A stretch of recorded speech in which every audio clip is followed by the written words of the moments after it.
हर हर महादेव शंभु। आप सभी का हमारे YouTube चैनल में स्वागत है।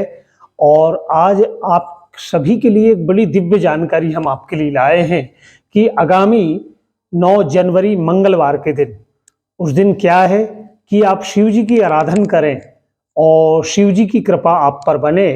तो हम आपको बतलाएंगे कि उस दिन शिव चतुर्दशी के साथ में प्रदोष भी है, त्रयोदश व्रत भी आपको केवल मंगलवार 9 जनवरी को धारण करना है। ज्येष्ठा नक्षत्र में शिव चतुर्दशी में शिव जी का पूजन अर्चन बड़े मन भाव से आप करें, और यह पूजन अर्चन से आपको क्या प्राप्त हो सकता है वह भी हम आपको बतलाएंगे। तो यह सभी दिव्य जानकारी आपको हम भेज रहे हैं, जिसमें महाशिव पुराण के 10वें खंड के 9वां अध्याय में प्रदोष व्रत का महत्तम विधि एवं विधान आता है। और प्रदोष व्रत इस दिन भौम प्रदोष है।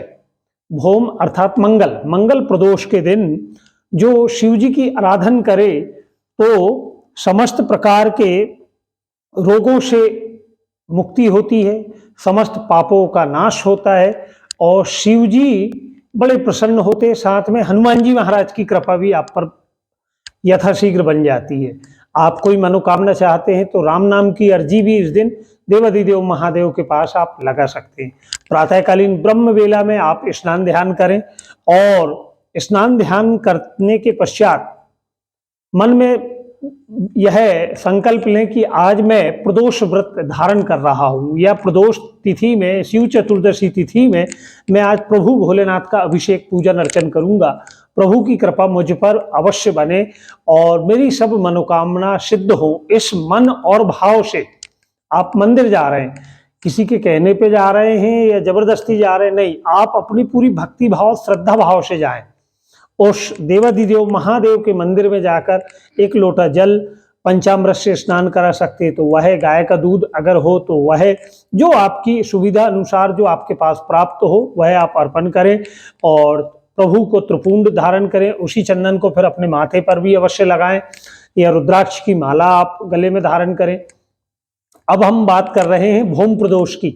भौम प्रदोष के दिन जो मनुष्य, इसकी बड़ी एक दिव्य कथा है कि सूत जी महाराज ने कहा है कि मंगल त्रयोदश प्रदोष व्रत का जो विधान है कि मंगलवार के दिन व्रत धारण करने से या केवल शिव जी के पूजन अर्चन करने से आपके जीवन की आने वाली परेशानियों से, रोग से आपकी रक्षा होती है। और इस दिन जो व्रत अगर आप धारण करते हैं तो गेहूं और गुड़ का आपको भोजन करना है। गेहूं अर्थात गेहूं की रोटी और दूध में गुड़ को मिलाकर आपको ग्रहण करना है। इस दिन आपको नमक ग्रहण नहीं करना है। और इस व्रत के करने से मनुष्य सभी समस्त पापों से एवं रोगों से मुक्त हो जाता है। इसमें किसी भी प्रकार का कोई संशय नहीं है।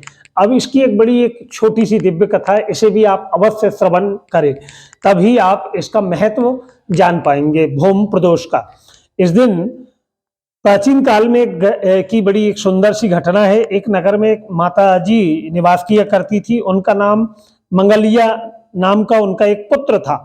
उस वृद्धा का हनुमान जी पे बड़ा अटूट विश्वास था। वह सदैव हनुमान जी की सेवा किया करती थी और व्रत रखकर मंगलवार को उनका पूजन अर्चन भी वह करती थी और भोग लगाती थी। मंगलवार के दिन वह अपने घर को लीपती नहीं थी और ना ही मिट्टी को खो देती थी।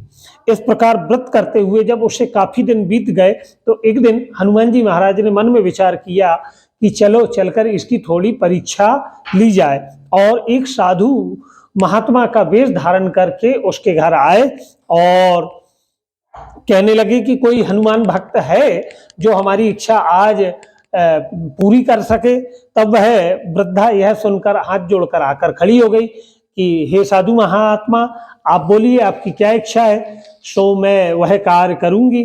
तब साधु महात्मा कहने लगे कि थोड़ी सी जमीन लीप दो।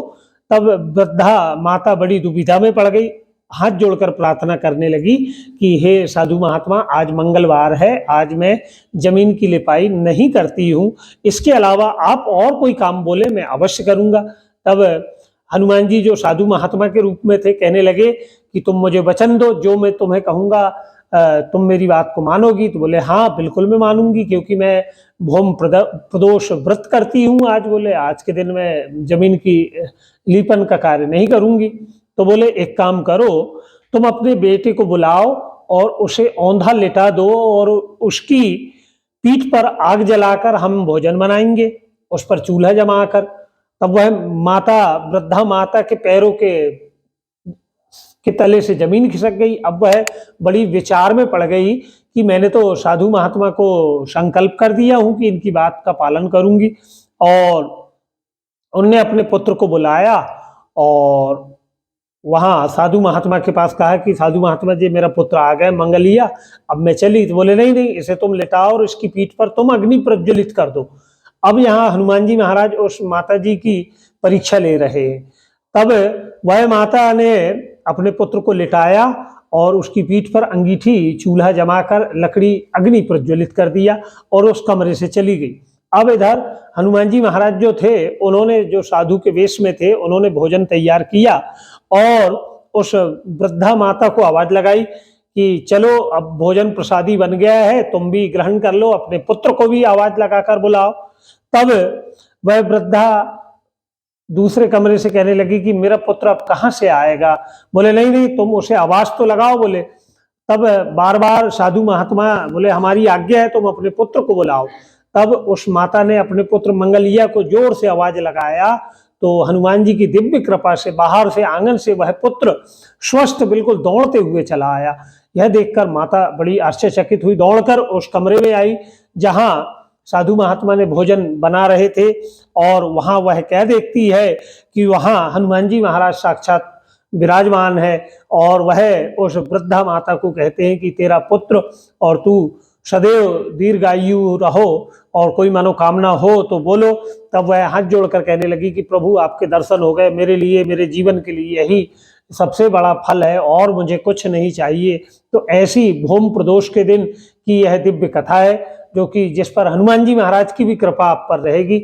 और हमारा आपसे विशेष आग्रह कि इस दिन शिव चतुर्दशी का भी महायोग है और इस दिन ज्येष्ठा नक्षत्र है, तो इस दिन आप शिव मंदिर अवश्य जाएं, प्रदोषकालीन वेला में जाएं तो आपको प्रदोष का भी फल प्राप्त होगा और साथ में शिव चतुर्दशी, शिवरात्रि, पूष मास की यह शिव रात्रि है। इस दिन भी प्रभु का पूजन अर्चन करें, जो आपकी मनोकामना हो। राम नाम की माला भी इस दिन आप बैठकर कर सकते हैं और यह समस्त दिव्य जानकारी आप और लोगों तक भी भेजें जिससे वह भी इसका लाभ ले पाएं। और एक विशेष आग्रह कि अगर आपने हमारी YouTube चैनल को सब्सक्राइब किया है तो कोटि से आपको धन्यवाद, नहीं किया है तो आप इसे अवश्य करें। आप पर प्रभु की कृपा बनी रहे। हर हर महादेव।